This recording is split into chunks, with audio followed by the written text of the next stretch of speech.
नमस्कार विद्यार्थी मित्रांनो.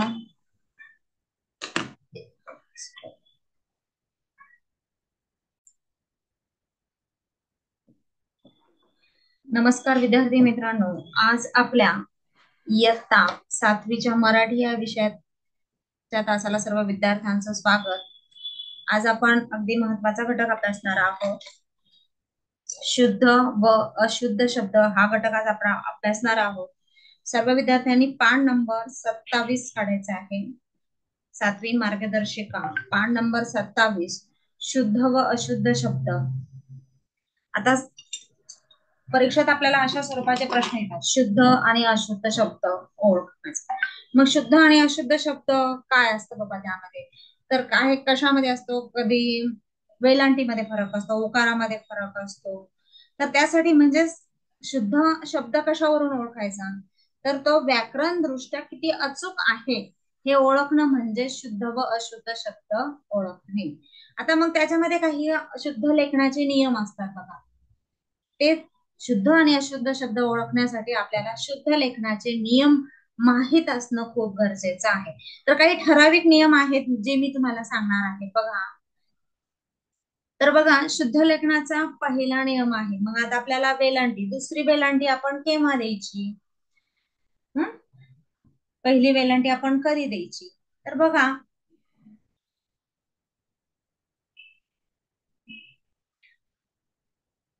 पहिला आहे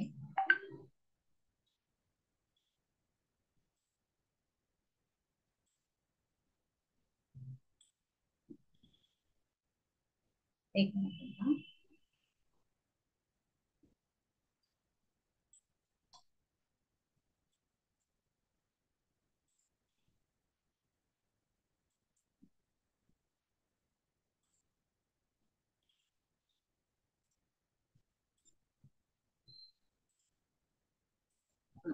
आता पहिला नियम काय लक्षात ठेवा, काही ठराविकच नियम मी तुम्हाला सांगते आहे. तुम्ही सर्व नियम पाठच करून ठेवायचे म्हणजे तुम्हाला ह्या प्रश्न प्रकारात अजिबात गोंधळ होणार नाहीये.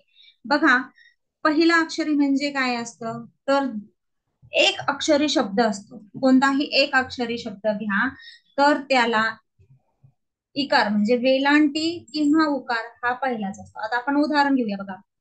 एक अक्षरी शब्द कोणता असतो बरं? एक अक्षरी शब्द एक अक्षरी शब्द असतात. मग कोणकोणते असतात? आता तुम्ही मी हा शब्द घ्या उदाहरणार्थ, मी. तर काय असतं बरं मी मध्ये? अगदी बरोबर, दुसरी वेलांटी. हो की नाही? म्हणजे त्याला आपण दीर्घ म्हणतो. जर पहिली वेलांटी पहिला उकार असेल तर आपण त्याला ऱ्हस्व म्हणतो, आणि दुसरी वेलांटी दुसरा उकार तर असेल तर आपण त्याला काय म्हणतो? दीर्घ म्हणतो. तर बघा, मग जेव्हा जेव्हा आपले एक अक्षरी शब्द असतात तेव्हा त्याला दीर्घ वेलांटी किंवा दीर्घ उकार द्यायचा असतो. आपण बघा, एक अक्षरी शब्द आहे, मी हा एक अक्षरी आहे, तू ही हा एक अक्षरी शब्द आहे, ही असे बरेचसे शब्द असतात, त्यांना दीर्घ उकार किंवा दीर्घ वेलांटी ही असते. समजलं सर्वांना? आता बघा, दोन अक्षरी शब्द असतात. तर त्यांची वेलांटी किंवा उकार हा दीर्घ असतो. दोन अक्षरी शब्द असतात. दोन अक्षरी शब्द उदाहरणार्थ घेऊया आपण. पाणी, कोणती वेलांटी आलेली आहे पाणीला? दुसरी. अगदी बरोबर. आता खेळू, दोन अक्षरी शब्द आहे, उकार कोणता येणार आहे त्याला? दुसरा. हो की नाही? हसू, दुसरा उकार. समजले सर्वांना? एक अक्षरी शब्द असेल तरी आपण त्याला दीर्घ वेलांटी किंवा दीर्घ उकार देतो. दोन अक्षरी शब्द असल्यानंतर आपण सुद्धा त्याला दीर्घ वेलांटी म्हणजे दुसरी वेलांटी किंवा दुसरा उकार देतो. आता तिसरा नियम आहे बघा, जोडाक्षर पूर्वी. आता जोडाक्षर असेल तर जोडाक्षर पूर्वी कोणती वेलांटी आणि कोणता उकार द्यायचा? आता आपण उदाहरणार्थ घेऊया, एक जोडाक्षर घेऊ. आपण घेऊया पुस्तक. बघा, आपलं जोडाक्षर काय आहे? पुस्तक. समजलं सर्वांना? आता इथे जोडाक्षर कोणतं आलंय बरं? स्त. मग त्याच्या अगोदरचा जो शब्द असतो त्या शब्दाला नेहमी पहिला उकार किंवा पहिली वेलांटी द्यायची असते. समजलं सर्वांना काय म्हणायचंय? जोडाक्षर पूर्वीचं अक्षर. जोडाक्षर पूर्वीचं अक्षर बघा. आता तुम्हाला माहिती आहे जोडाक्षर कोणता आहे? इथे स्त. त्याच्या पूर्वीचं अक्षर कोणतं आहे? पु. मग पुला कोणता उकार आहे? पहिला उकार म्हणजे पुस्तक. अजून उदाहरण घेऊयात आपण. बघा, जिल्हा. आता इथे कोणतं जोडाक्षर आहे बरं? अगदी बरोबर. हा, मग त्याच्या अगोदरचं अक्षर कोणतं? जी. मग जीला आपण कोणती वेलांटी दिली? तर पहिली वेलांटी, हो की नाही? म्हणजे जोडाक्षर पूर्वीचं जे अक्षर असतं त्याला ऱ्हस्व म्हणजे मग पहिली वेलांटी किंवा पहिला उकार हा द्यायचा असतो. समजलं सो सर्वांना? शुद्ध आणि अशुद्ध शब्द ओळखण्यासाठी ह्या गोष्टी, हे शुद्ध लेखनाचे नियम माहीत असणं खूप गरजेचं आहे. आता पुढे अजून एक दोन सांगते, जास्त नाहीये. तर बघा, रफार. रफाराचे शब्द सर्वांना माहिती आहे. हम्म, बघा, आता आपण एक शब्द घेऊया रफाराचा. कोणता शब्द घेऊया? आपण घेतलेला शब्द आहे सूर्य. कुठे रफार आहे? य. मग काय झालंय? रफारापूर्वीचा जो शब्द आहे त्याची वेलांटी किंवा उकार हा नेहमी दीर्घ असतो. आता बघा, सूर्य हा रफार आहे, त्याच्या अगोदरचा शब्द कोणता आहे? सु. मग तो कोणता आहे? हे सलग कितवा उकार आहे? तर दीर्घ. कोणता आहे? म्हणजे दुसरा उकार आहे.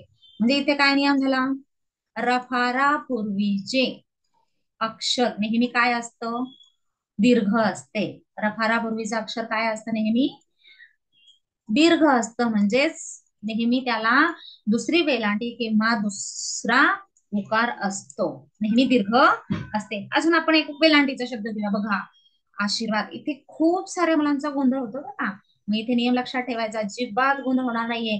काय आहे? रफारात मी दीर्घ असतो म्हणजे त्याला काय झालं? दुसरी वेलांटी आहे.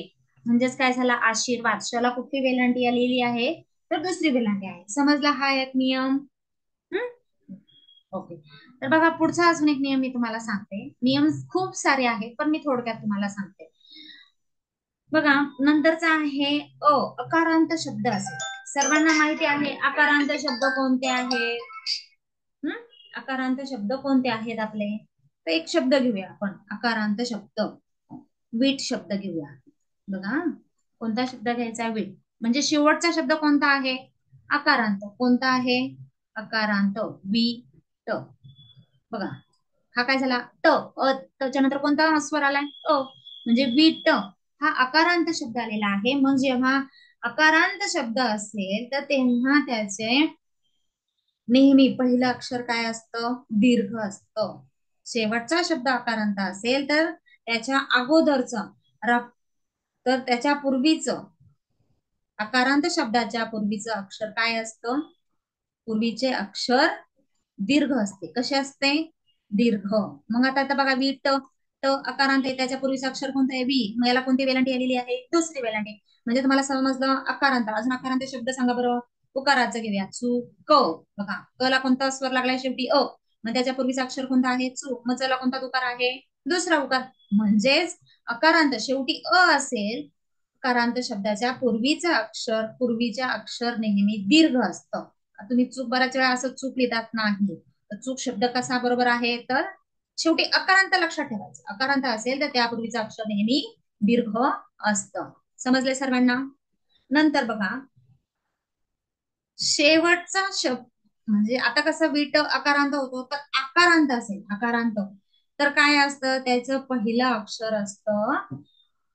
पहिलं अक्षर असेल तर त्याला काय लागतं? ऱ्हस्व असतं. बघा, आता आपण शब्द घेऊया.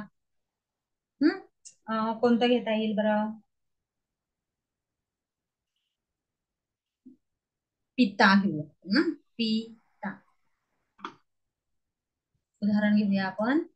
पिता हा शब्द घेऊया. घेतला आपण पिता हा शब्द.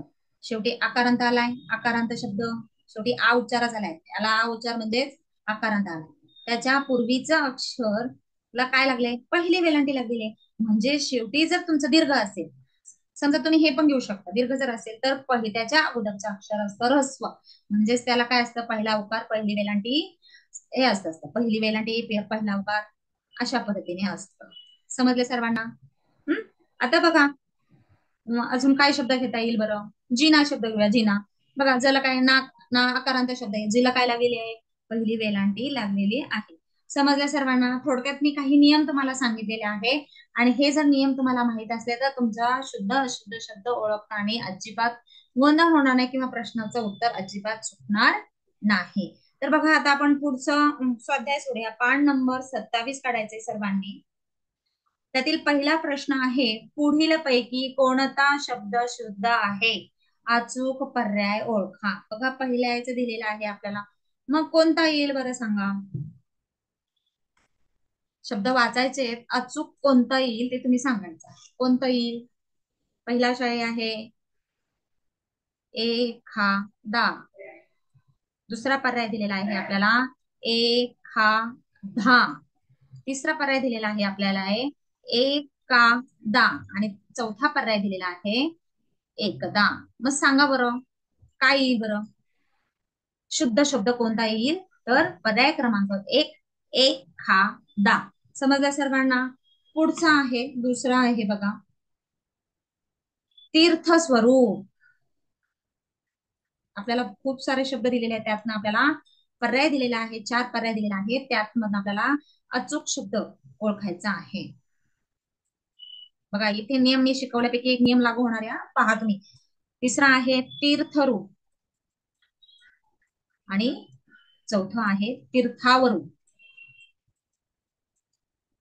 तर कोणतं येईल बरं? बघा पहिली गोष्ट काय आहे, इथे रफार. रफाराच्या अगोदरचं नेहमी काय असतं? दीर्घ असतं. तीर्थ. मग तीर्थ आपण काय म्हणतो? तीर्थरूप म्हणतो का? तर तीर्थ स्वरूप. पर्याय क्रमांक 2 हे उत्तर आपलं बरोबर आहे. बघा त्यानंतर प्रश्न तिसरा आहे भूपेंद्र. आता तुम्ही स्वतः ओळखायचं, मी फळ्यावर लिहून देत नाहीये. भूपेंद्र. दुसरा परत भूपेंद्र आहे, फक्त तिथे एका ठिकाणी न ला द्र जोडलेला आहे, एका ठिकाणी अनुस्वार दिलेला आहे. तिसरा आहे भूपेंद्र, चौथा आहे भूपेंद्र. मग तुम्ही तिन्ही शब्दातले फरक ओळखायचा आणि सांगायचा मला कोणता बरोबर आहे. कोणता भूपेंद्र हा पर्याय बरोबर असेल. तर कोणता पर्याय बरोबर आहे? तर पर्याय क्रमांक 3. बघा तिसऱ्या याचा तिसरा पर्याय पाहायचा आहे. काय येणार आहे? तर भ ला दुसरा उकार भूपेंद्र. पर्याय क्रमांक 3 हे आपला शुद्ध शब्द आहे. आता पुढे दिलेल्या शब्दामध्ये किती शुद्ध शब्द आहेत? चौथा बघा आपला, चौथा आहे. तर मग कोणकोणते आहेत बघा? प्रार्थना. तर दुसरा आहे गुण. तिसरा आहे दिलगिरी. चौथा आहे महिना.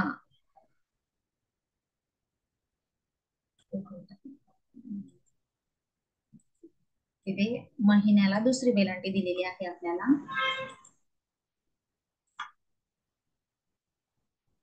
महिना. महिना. नंतर दिलेला आहे दीपक. नंतर दिलेला आहे उज्ज्वल. मग ओळखा बरं ह्याच्यामध्ये आपले शुद्ध शब्द किती आहेत? ओळखा किती आहे? प्रार्थना, गुण, दिलगिरी. महिना चुकलेला आहे, ह्याला पहिली वेलांटी येते, हो की नाही? दीपक. बघा तिथे दीपक आणि उज्ज्वल. मग किती शब्द झाले बरं? हाही चुकलेला आहे, दीपक आहे, उज्ज्वल. हे 4 शब्द आपले काय आहेत? शुद्ध आहेत. म्हणून पर्याय क्रमांक 3 हे उत्तर बरोबर आहे. नंतर बघा प्रश्न 5वा आहे खालीलपैकी अशुद्ध शब्द ओळखा. मग कोणता आहे? 2 पर्याय विचारले ना, अशुद्ध शब्द कोणता आहे? मग कोणते आहे 2 बघा बरं. इतिहास. शब्द लिहूयात आपण. इतिहास. इतिहास विषय आहे की नाही तुम्हाला अभ्यासायला? मग तुम्ही कसा लिहिता बरं? इतिहास. दुसरा पर्याय आहे योगीराज. नंतरचा पर्याय आहे नीती. आणि नंतरचा शब्द आहे शारीरिक. आपल्याला काय विचारलं इथे? अशुद्ध शब्द ओळखा. मग कोणता अशुद्ध शब्द असेल बरं? इतिहास बरोबर आहे, योगीराज, नीती आणि शारीरिक. मग कोणता शब्द बरोबर येणार आहे? अशुद्ध कोणते येतं? तर योगीराज आणि शारीरिक हे 2 अशुद्ध शब्द आहेत.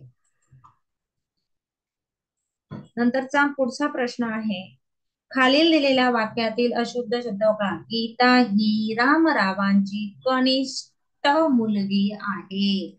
बघा मग पर्याय आहेत आपल्याला रामरावांची, कनिष्ठ, गीता ही मुलगी. मग कोणता शब्द आहे बरं इथे अशुद्ध? अगदी बरोबर सर्वांना. कनिष्ठ मुलगी, कनिष्ठ कन्या, मग कनिष्ठ असतं का? नाही, तर काय असतं? कनिष्ठ हे बरोबर असते. पण आपल्याला काय दिलेलं आहे त्यांनी? तर कनिष्ठ हा अशुद्ध पर्याय आहे, म्हणून पर्याय क्रमांक 2 हे उत्तर बरोबर आहे. खालील दिलेल्या वाक्यातील शुद्ध शब्द ओळखा. दिसला, रमेश, सिंह, ज जगंगला. बघा, असं आपल्याला तिथे दिलेलं आहे. तर मग सांगा बरं, कोणता शुद्ध शब्द असेल? दिसला, रमेश. रमेशच्या तिथे शशांक मृगाचा पाहिजे होता. सिंह ही जंगलात. अगदी बरोबर. कोणता आहे? सिंह. आणि जंगलात हा शब्द ज वर अनुस्वार पाहिजे होता, तर त्यांनी कशावर अनुस्वार दिलाय? ग वर अनुस्वार दिला, म्हणून पर्याय क्रमांक 3 जे आपला आहे सिंह हा शब्द शुद्ध आहे. नंतर बघा, प्रश्न 8वा आहे, अशुद्ध शब्दाचा पर्याय ओळखा. मग शब्द काय आहेत बघा? अंकुर, अंतिम, इतिहास, कवहीर. तर काय येणार आहे 8व्या प्रश्नाचं उत्तर? तर पर्याय क्रमांक काय येणार आहे? वहीर. वहीर म्हणजे काय माहितीये का? नाही, त्यांनी दिले वहीर, पण शुद्ध शब्द कोणता पाहिजे आपला? विहीर. कोणता पाहिजे होता का शुद्ध शब्द? विहीर. म्हणून पर्याय क्रमांक 4 हे चुकीचं दिलेलं आहे, चुकीचा शब्द आहे. पुढे बघा, प्रश्न 9 आहे. आपल्याला अशुद्धच ओळखायचंय हा. शूद्र, सूर्योदय, हत्ती, दूरदर्शन. आता शूद्र हा शब्द असतो का? क्षुद्र असतो. पण त्यांनी आपल्याला काय दिलेलं आहे बघा? पर्याय क्रमांक 1 मध्ये शब्द दिलेला आहे शूद्र. मग शूद्र हा बरोबर आहे का? नाही, तर काय असतो? क्षुद्र. म्हणून पर्याय क्रमांक हे का अशुद्ध शब्द आहे. नंतर प्रश्न 10 आहे, स्वतः, निर्झर, सूर्य की वीज. मग काय येणार आहे इथे? वीज. हे तुम्हाला सांगितलं होतं. शेवटी अकारांत शब्द असेल तर काय असतं? त्याच्या अगोदरचा शब्द असतो दीर्घ, म्हणजे त्याला दुसरी वेलांटी किंवा ते द्यायचं असतं. तर अशुद्ध शब्द कोणता आहे? वीज. वीजला कोणती वेलांटी येणार आहे? तर वीजला वेलांटी येणार आहे दुसरी. समजलं सर्वांना? पुढे बघा, 11वा प्रश्न आहे, खालील दिलेल्या शब्दामध्ये किती अशुद्ध शब्द आहेत ते ओळखा. आता आपल्याला प्रश्न 11 मध्ये काय ओळखायचं आहे? की जेवढे काही अशुद्ध शब्द आहेत ते अशुद्ध शब्द आपल्याला ओळखायचे आहेत. मग कोणकोणते आहेत बघूया आपण अशुद्ध शब्द. अधीर.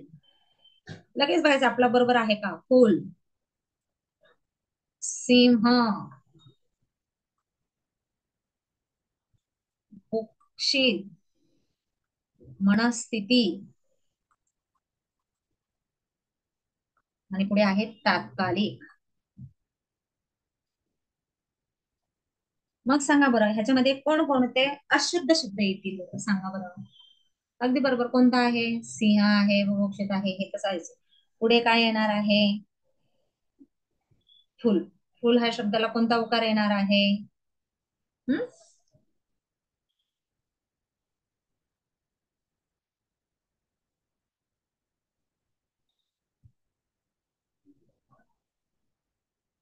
मला मी सांगितला होता की नाही, अंत हा अने असेल, आता हा आकारांत शब्द आहे, तर त्याच्या अगोदरचा शब्द काय असतो? दीर्घांत असतो. मग फुल हे सुद्धा शब्द आहे. म्हणून एकूण किती आपले अशुद्ध शब्द आहेत? तर 3 आहेत. समजलं कोणकोणते आहेत ते? ओके. नंतर 12वा प्रश्न आहे, याच्यामध्ये देखील आपल्याला अशुद्ध शब्द ओळखायचे आहे. वाचून घ्या तोपर्यंत. साधर्म्य, महात्म्य, विशिष्ट, त्रिभुवन, महिना. बघा, कोणता शब्द आहे अशुद्ध? कोणता वाटतं बरोबर तुम्हाला? सांगा. कोणकोणते शब्द आहेत? साधर्म्य बरोबर आहे, महात्म्य देखील बरोबर आहे, विशिष्ट हा देखील बरोबर आहे, त्रिभुवन हा देखील बरोबर आहे, आणि चुकीचा जो आहे तो आहे फक्त महिना. कोणता आहे?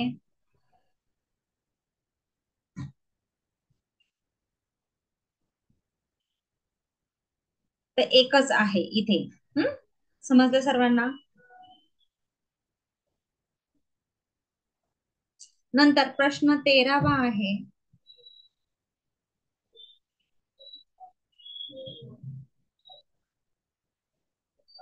गज या शब्दाचा समानार्थी शुद्ध शब्द पर्याय निवडा. मग गजाचा समानार्थी शब्द काय आहे? हत्ती. मग हत्तीचा पर्याय कोणता आहे बरोबर? तर हत्ती हा पर्याय बरोबर आहे, पर्याय क्रमांक 4. आता प्रश्न 14वा प्रश्न आहे आपला बघा, रामरावांचे चिरंजीव पुण्यात नोकरी करतात. अधोरेखित शब्दाचा, आता त्यांनी आपल्याला कोणता अधोरेखित शब्द दिलेला आहे बघा, चिरंजीव. चिरंजीवला कोणती वेलांटी दिलेली आहे, पहिली. आता नियम काय लागू होतो, जर शब्दाचा शेवट अ ने होत असेल तर त्याच्या अगोदरचा शब्द नेहमी दीर्घ असतो. मग हे अकारांत झाले आणि त्याच्या अगोदरचा शब्द नेहमी दीर्घ असतो, हा पर्याय नाही का. मग मग चिरंजीव हा त्याचा काय शब्द येणार आहे, बरोबर येणार आहे. पर्याय क्रमांक 1 हा शब्द बरोबर येणार आहे. बघा नंतरचा 15वा प्रश्न आहे, खालीलपैकी शुद्ध शब्द ओळखा. मग कोणता शब्द आहे बघा, पहिला दिलेला आहे प्रीती, नंतर निर्जन, कीर्ती आणि कू. आता बघा कोणकोणते आपण लिहून घेऊया. प्रश्न 15वा आहे, पहिला आहे प्रीती, दुसरा आहे निर्जन, चौथा आहे कीर्ती आणि चौथा आहे कू. मग ह्याच्यामध्ये आपल्याला शुद्ध शब्द कोणकोणते येणार आहेत बघा.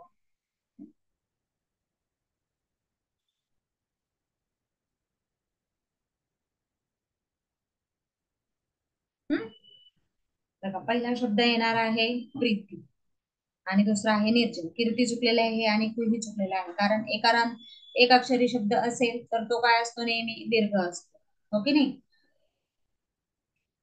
समजलं सर्वांना शुद्ध आणि अशुद्ध शब्दामधील फरक.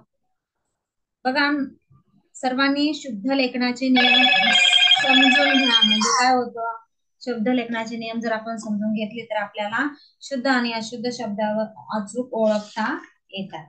बघा पुढे आपण पाहणार आहोत शब्दसंग्रहामध्ये अलंकारिक शब्द आणि शब्द समूहाबद्दल एक शब्दसंग्रह. मग शब्दसंग्रहामध्ये काय काय येतं, एकच शब्द असतो त्याचे अनेक अर्थ असतात. भाषेमध्ये असे काही शब्द असतात की त्याचे एकापेक्षा अधिक अर्थ होतात, त्यांनाच म्हटलं जातं एक शब्द अनेक अर्थ. मग कोणकोणते असतात बरं, उदाहरण दिलेलं आहे आपल्याला, केस, कोर्टातील केस, किंवा केस म्हणजे डोक्यावरील केस, हे उदाहरण आहे, सर्वांना माहिती आहे, हो की नाही. पाठ हा शब्द आहे, पाठ आपल्या शरीराचा एक अवयव. आणि कविता पाठ करणे, पाठांतर पाठ करणे, हो की नाही. तर तो एक शब्द, म्हणजे एका शब्दाला अनेक अर्थ असतात. दुसरा आहे अलंकारिक शब्द. अलंकारिक शब्द म्हणजे काय, भाषेचे सौंदर्य वाढवण्यासाठी वापरलेल्या विशेष अर्थाच्या शब्दांना म्हटलं जातं अलंकारिक शब्द. आता उदाहरणार्थ आपण घेऊया, काय म्हणूया, एखादा काय असतो, अडाणी असतो किंवा सुशिक्षित नसतो, निरक्षर असतो, तर त्याला आपण काय म्हणतो, एकही शब्द म्हणजे लिहिता वाचता न येणारा कोण, तर आपल्याला तो कळायला पाहिजे, निरक्षर. आणि शब्द समूहाबद्दल एक शब्द म्हणजे याच्यामध्ये काय असतं, अनेक शब्दांच्या समूहाबद्दल एकच शब्द वापरला जातो, त्याला म्हटलं जातं शब्द समूहाबद्दल एक शब्द. मग कोण आता असतो बरं, उदाहरणार्थ घेऊयात आपण, सर्व इच्छा पूर्ण करणारा शब्द वृक्ष कोणता असतो, तर कल्पवृक्ष असतो. तर आता आपण ह्यावरील काही आपण काय करूयात, काही शब्द पाहूयात, शब्द समूहाबद्दल एक शब्दांचे काही उदाहरण पाहूयात. बघा शब्द समूहाबद्दल आपल्याला प्रश्न एक शब्द लिहा, मग ह्यातील आपण काही शब्द बघूयात, हो की नाही. तर बघा, मेहनत करणारा, श्रम करणारा कोण झाला, मेहनती, श्रमिक. ज्ञान प्राप्त करणारा, ज्ञानार्थी. सर्वांवर करुणा करणारा, करुणाकर. संताची आपल्यावर असलेली कृपा, संत कृपा. देवासाठी तयार केलेले आलय, देवालय. इतरांचे विचार लक्षपूर्वक ऐकणारा, श्रोता. स्वतःवरचा ठाम विश्वास, आत्मविश्वास. 5 ज्ञानेंद्रियाचा समूह, पंचेंद्रिय. चांगले हास्य, सुहास्य.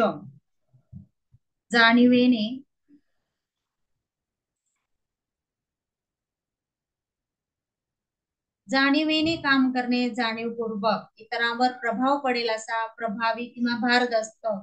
खूप वय असणारा, वयस्कर. सर्वात उत्तम, उत्कृष्ट. अतिशय आनंद, अत्यानंद. आकलन करण्याची शक्ती, तर आकलन शक्ती. हजर नसणारा, गैरहजर. हजर असणारा, हजर आपण म्हणतो. गाणी गाणारा, गायक, गवई. प्रचार करणारा प्रचारक, प्रवचन करणारा प्रवचनकार, कीर्तन करणारा कीर्तनकार.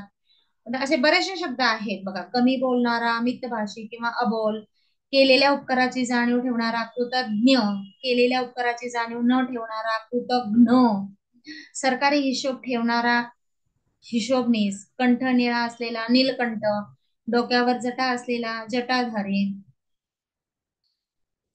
पुन्हा जास्त संपत्ती असलेला धनवान, जास्त जमीन असलेला जमीनदार, पैसे कर्जाऊ देणारा सावकार, घरात राहणारी स्त्री गृहिणी, घरात राहणारा पुरुष गृहस्थ, ज्याच्यात अनेक अर्थ आहेत, अनेक अर्थी, दान करणारा दानशूर,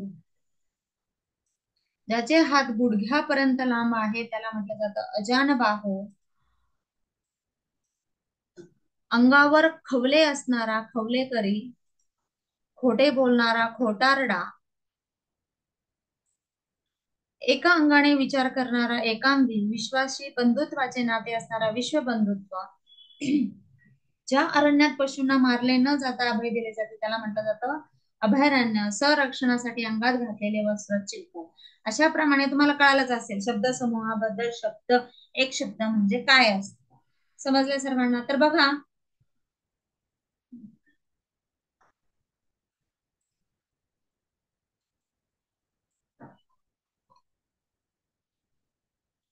पुढचा आता आपण स्वाध्याय सोडून घेऊया. पान नंबर 28 वरील काढायचा आहे. पान नंबर 28 सर्वांनी बघा. पहिला प्रश्न आहे, कल्पवृक्ष या शब्दाबद्दल अचूक शब्द समूह निवडा व त्याच्या पर्याय क्रमांकाचे वर्तुळ रंगवा. कल्पवृक्ष, मग पर्याय काय दिलेले आहे? सर्व इच्छा पूर्ण करणारा वृक्ष, कल्पना करून देणारा वृक्ष, कल्पना न करता देणारा वृक्ष, कल्पनेतील वृक्ष. मग काय आहे? कल्पवृक्ष म्हणजे काय? आपल्या सर्व इच्छा पूर्ण करणारा वृक्ष म्हणजे कल्पवृक्ष. पर्याय क्रमांक 1. आता शब्दसमूह व शब्दसमूहाबद्दल एक शब्द अशा अनेक जोड्या दिलेल्या आहेत, त्या अयोग्य जोडीचा पर्याय वर्तवून. आपल्याला 4 पर्याय दिलेले आहेत, त्यातले काय करायचे? अयोग्य जोडी ओळखायची आहे. मग जमिनीवर राहणारे कोचर, हे तर बरोबर आहे, हो की नाही? घरात बसून राहणारा घर कोंबडा, हे सुद्धा बरोबर आहे. एकटा राहणारा एकलकोंडा, हेही बरोबर आहे. खूप पाऊस पडणे, अनावृष्टी, खूप पाऊस पडण्याला काय म्हणतो आपण? अतिवृष्टी असं म्हणतो की नाही? म्हणून चुकीचा पर्याय कोणता आहे? तर पर्याय क्रमांक 4, म्हणजे अयोग्य जोडी आहे ती. तिथे काय पाहिजे होतं? अतिवृष्टी, म्हणून पर्याय क्रमांक 4. नंतर प्रश्न तिसरा आहे, अगदी पूर्वीपासून राहणारे आदिवासी, उपकार जाणणारा कृतज्ञ, अस्वलाचा खेळ जादूगार, गाणे गाणारा गायक. मग कोण आहे बरं? उपकाराची जाणीव ठेवणारा कोण असतो? कृतज्ञ असतो. उपकाराची जाणीव न ठेवणारा कोण असतो? कृतज्ञ. म्हणजे पर्याय क्रमांक 2 बरोबर आहे. अगदी पूर्वीपासून राहणारे आदिवासी, हेही बरोबर आहे. गाणे गाणारा कोण आहे? गायक, हे बरोबर आहे. अस्वलाचा खेळ जादूगार करतो का? नाही. काय म्हणतात अस्वलाचा खेळ करणाऱ्याला? अगदी बरोबर. काय म्हणतात? दरवेशी, म्हणून पर्याय क्रमांक 3 ही अयोग्य जोडी आहे. खालील शब्द समूहाबद्दल योग्य अर्थ पर्यायातून निवडा. लोकप्रिय, मग लोकप्रियला काय येईल बरं? लोकप्रिय, लोकांचा आवडता, लोकांनी मान्यता दिलेला, लोकांचे नेतृत्व करणारा, की यापैकी नाही. तर लोकप्रिय म्हणजे काय? लोकांचा आवडता, म्हणून पर्याय क्रमांक 1. सर्वांनी माझ्या अगोदर ते सोडवण्याचा प्रयत्न करायचा आहे. 5वा आहे मृगाक्षी. पर्याय आहेत, माणसासारखे डोळे असणारा, माशासारखे डोळे असणारा, हरणासारखे डोळे असणारा, वाघासारखे डोळे असणारा. मृग म्हणजे सर्वांना माहितीये, मृग म्हणजे काय? हरिण. अक्षर, नयन, डोळे, लयन त्याला म्हटलं जातं. म्हणजेच काय? पर्याय क्रमांक 3 हरणासारखे डोळे असणारा. आता पुढील वाक्यात रिकाम्या जागी दिलेल्या पर्यायातून योग्य शब्द निवडून त्याच्या पर्याय क्रमांकाचे वर्तुळ रंगवा. आता बघा, आपली सर्व संकटे दूर करणाऱ्या परमेश्वराला आपण काय म्हणतो? विघ्न करता, विघ्न हरता, विघ्न भरता की विघ्न धरता? दूर करणारा म्हणजेच काय झालंय? कोण म्हणतो आपण त्याला? काय म्हणतो आपण? विघ्न हरता. काय म्हणतो? सर्व संकटे आपले दूर करणारा कोण असतो? विघ्न हरता. म्हणून पर्याय क्रमांक बघा, तुम्हाला ओळखण्यासाठी, विघ्न हरता पर्याय क्रमांक 2 हे उत्तर बरोबर आहे. सर्व इच्छा पूर्ण करणाऱ्या गायीला आपण काय म्हणतो? कपिला, कामधेनू, गोमाई ही यापैकी नाही. सांगा बरं काय म्हणतात त्या गाईला? अगदी बरोबर, कामधेनू. सर्व इच्छा पूर्ण करणारी गाय कोणती आहे तर कामधेनू. नंतर प्रश्न आहे 8वा. बघा ते शब्दसमूह आणि त्याच्याबद्दल काही जोड्या दिलेल्या आहेत. त्यातील योग्य जोडीचा पर्याय निवडा. आता नवऱ्या मुलाची आई काय म्हणतो आपण त्याला? वर आई. नाटके लिहिणारा अभिनेता, निंदा करणारा भाट, पायी जाण्याचा रस्ता पाऊल वाट. मग याच्यामधली कोणती योग्य जोडी आहे बरं? अगदी बरोबर, पायी जाण्याचा रस्ता पाऊल वाट. पर्याय क्रमांक 4 हे उत्तर बरोबर आहे. कारण नाटक लिहिणारा कोण असतो? अभिनेता असतो का? नाही, नाटककार असतो. निंदा करणारा कोण असतो? आपण काय शब्द माहितीये? सर्व शब्द समूहाबद्दल सर्व शब्द पाठ करून ठेवायचे आहे. तर प्रश्न 9वा बघूया. मूर्ती बनवणारा कोण आहे? मूर्तिकार. अगदी बरोबर. नाव चालवणारा वैमानिक असतो का? नाही, नाविक असतो. हो की नाही? घोडे बांधण्याची जागा गोठा असते का? नाही, तवेला. गोठा कोण बांधतं? गाईला बांधलं जातं. रात्रीचा पहारेकरी योजक कोण असतं? वॉचमन असतो की नाही, आपण त्याला रात्रीचा पहारेकरी करणारा. तर म्हणून पर्याय क्रमांक 1 हे उत्तर, मूर्ती बनवणारा मूर्तिकार हा शब्दसमूह बरोबर आहे. पुढे प्रश्न 10वा आहे. देवांच्या मूर्ती ठेवण्याची जागा गाभारा, नवीन सुधारणा करणारा सनातनी, नाणी पाडण्याचा कारखाना टांगसा, पाहण्यासाठी आलेला वक्ता. मग कोणतं बरोबर आहे? अगदी बरोबर, नाणी पाडण्याच्या कारखान्याला आपण काय म्हणतो? टांगसा म्हणतो. हो की नाही? देवाच्या मूर्ती आपण देवघरात ठेवतो, गाभाऱ्यात ठेवतो का? पाहण्यासाठी आलेले कोण असतात? प्रेक्षक असतात. आता पुढचा प्रश्न पाहूया 11वा. शब्द समूहाबद्दल योग्य शब्द निवडा व पर्याय क्रमांक शोधा. मग आता प्रश्न 11वा आहे. कोट्यावधी रुपये बाळगणारा. लक्षाधीश, कोट्याधीश, अब्जाधीश यापैकी नाही. मग कोट्यावधी रुपये बाळगणारा कोण असणार? कोट्याधीश. पर्याय क्रमांक 2. आता प्रश्न 12वा आहे. सार्वजनिक ठिकाणी पाणी भरण्याची जागा. मग काय असते? पाणवठा, तलाव, विहीर की नदी? अगदी बरोबर, सार्वजनिक ठिकाणी पाणी भरायला जातं त्याला म्हटलं जातं पाणवठा. आता आकाशात वावरणारे प्राणी कोण असतात बरं? आकाशात वावरणारे प्राणी पर्याय आहे भूचर, खेचर, जलचर की उभयचर. तर काय असतात? त्यांना आपण म्हणतो खेचर. पर्याय क्रमांक 2. प्रश्न 14वा आहे. चुकीची जोडी ओळखा. 100 वर्ष पूर्ण झाल्यावर आपण कोणता महोत्सव साजरा करतो? शताब्दी. बरोबर. चुकीची जोडी शोधायला लावली. 25 वर्ष रौप्य महोत्सव, 65 वर्ष हिरक महोत्सव आणि 50 वर्ष सुवर्ण महोत्सव. मग काय असतं? 60 वर्षाला आपण काय म्हणतो? हिरक महोत्सव. रौप्य महोत्सव केव्हा म्हणतो? 75 वर्ष पूर्ण झाल्यावर आपण अमृत महोत्सव म्हणतो. 50 वर्ष पूर्ण झालेला सुवर्ण महोत्सव. हो की नाही? तर मग आपला पर्याय क्रमांक तिथे काय पाहिजे होतं माहितीये का तुम्हाला? सांगा बरं तुम्ही. केव्हा साजरा करतात आपण? हे सर्व तुम्ही स्वतः पाठ करून ठेवायचं आहे.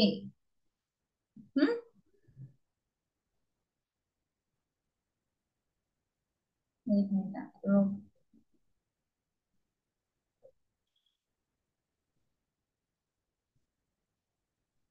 रौप्य महोत्सव म्हणजे काय म्हणतो आपण? 25वा वर्ष म्हणतो की नाही? आपण आपल्याला चुकीची जोडी ओळखायची सांगितलेली आहे.